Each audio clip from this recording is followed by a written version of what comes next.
ahondando sobre este tema, los países de América Latina multiplican sus iniciativas para combatir al mosquito Aedes aegypti, que atemoriza por sus posibles consecuencias nefastas.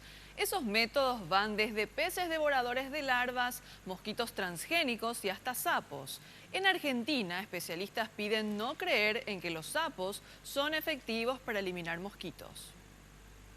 Ni repelentes ni insecticidas. La oferta que apareció en una página de ventas ofrece sapos para eliminar al mosquito que transmite el dengue, zika y chikungunya.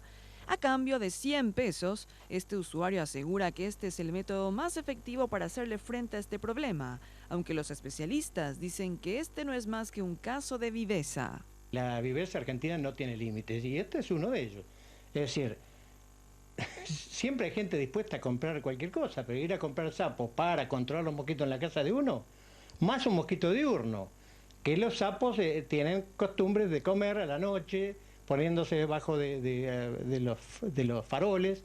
Además de no ser efectivo, el precio que se pide por este ejemplar termina siendo más caro que un repelente que sí sirve para ahuyentar a los mosquitos. No tiene mucho sentido comprar un sapo. Es mejor usar repelente, poner alambre mosquitero en las ventanas y bueno, de última se utiliza algún aerosol de los que venden en cualquier lado para voltear los adultos que uno tiene en la casa.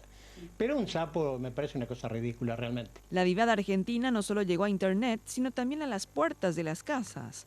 En ciudades como San Isidro, Vicente López y Luján, las autoridades municipales tuvieron que salir a aclarar que no estaban realizando fumigaciones domiciliarias ante la queja de muchos vecinos que aseguraron que personas les quisieron cobrar por el servicio.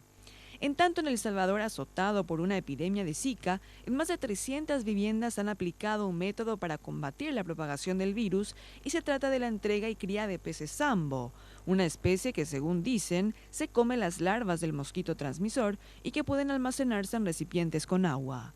Mientras que en Brasil, específicamente en Piracicaba, cerca de San Pablo, unos 800.000 mosquitos transgénicos son liberados cada semana para combatir al enemigo número 1, el Aedes aegypti, según dicen, con muy buenos resultados.